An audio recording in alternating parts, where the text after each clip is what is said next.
getting into the how of adventure and your process, what were like the things that you thought people wanted to hear of how, and then what were the things they actually needed to hear of like how to start doing more adventure? That's a good question. Yeah, I find with my talks, but also the emails I receive, that if you get asked the same question loads of times, it's kind of boring, but equally it's kind of useful because you're realizing, oh, lots of people don't know this thing. Therefore, I should probably turn that into a blog post or a book or include it in my talk. And there is definitely recurrent themes that come up time and again. Generally, there are several things that come up time and again about people trying to get into adventure. And there's certain barriers that come up at time and again, which is a perceived lack of time, a perceived lack of money, a lack of expertise, and a feeling that growing an audience and building a brand and making a career of adventure sometimes should come before the actual adventure itself. And I try and address those by, generally in life, people either have a lack of time or a lack of money, roughly speaking. And so the lack of time I tried to tackle by encouraging the idea of microadventures, of just trying to squeeze in short, simple, local adventures wherever you live. And the notion there being that even a tiny bit of adventure is better than doing nothing at all.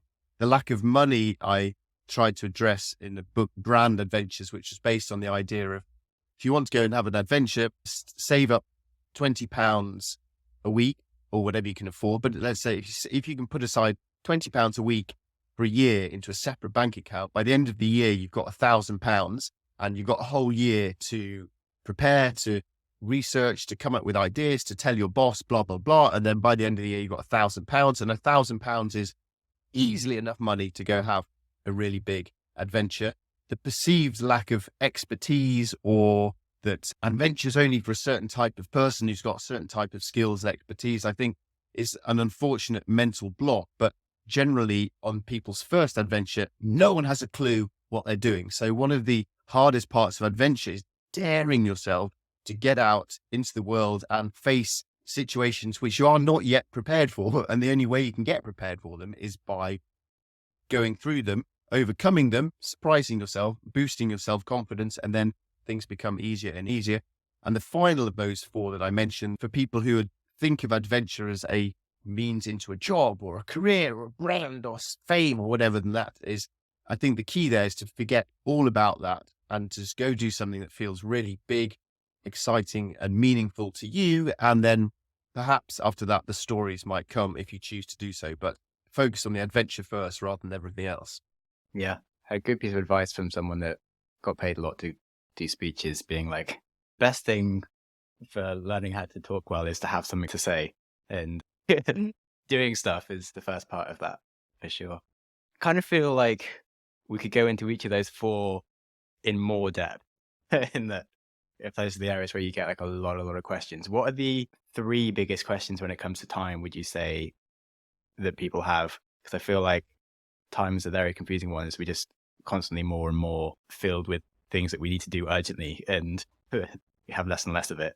So how do you help people with that? And certainly as you're getting older, you have like relationships or kids and things, but when you're younger, it's like you have to be successful instantly right now, because of otherwise it's going to be too late. Yeah. So generally speaking, I think until you retire and are old, by which time your knees are knackered and you've got a blue rinse in your hair and you're going to the bingo. But essentially, until you retire, throughout your life, you will always have less and less time available, because as you get older, you always have more commitments on your time. And therefore, the amount of time you have now is the best amount of time you have for an adventure. And therefore, you should just make the most of what time you have right now and go and do something.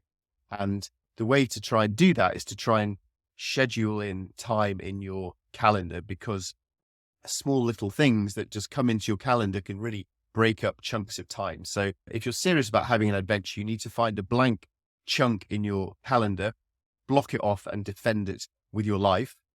And then around that, I think it's really important just to try to look at the time. You could just quit your job and clear off and have a big adventure, but assuming you want to keep normal life as well, I think then you have to take an honest look at the routines of your days and weeks and see where you're wasting time that you could use more efficiently and then save up a bit of adventure time.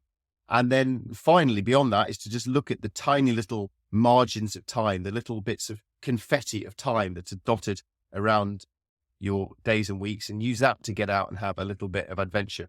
For example, for the last 3 years, I've been climbing a tree once a month, which is a tiny activity. It's a 20-minute activity, but I probably wouldn't have got round to it if I didn't schedule it in my calendar for the first Wednesday of every month. And that has been but it's a tiny little activity, but go climb a tree, the same tree every time, and you just notice the seasons changing. You notice spring coming or summer coming, the autumn coming.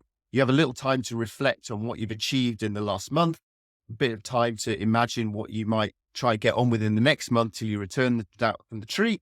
Then you climb back down the tree and get on with life again. And that's a tiny little bit of example of just filling in the confetti of my days, but has been disproportionately valuable and rewarding to me in terms of the time it takes. So yeah, looking, I guess, to the adventure to time ratio is an important thing to do as well. That's a really nice way of putting it, like the little moments. And I think it's also a really good answer for money around like all those like little bits of money that are kind of just being wasted in different places, and how you can like work out what your like ratio of money to adventure being used is.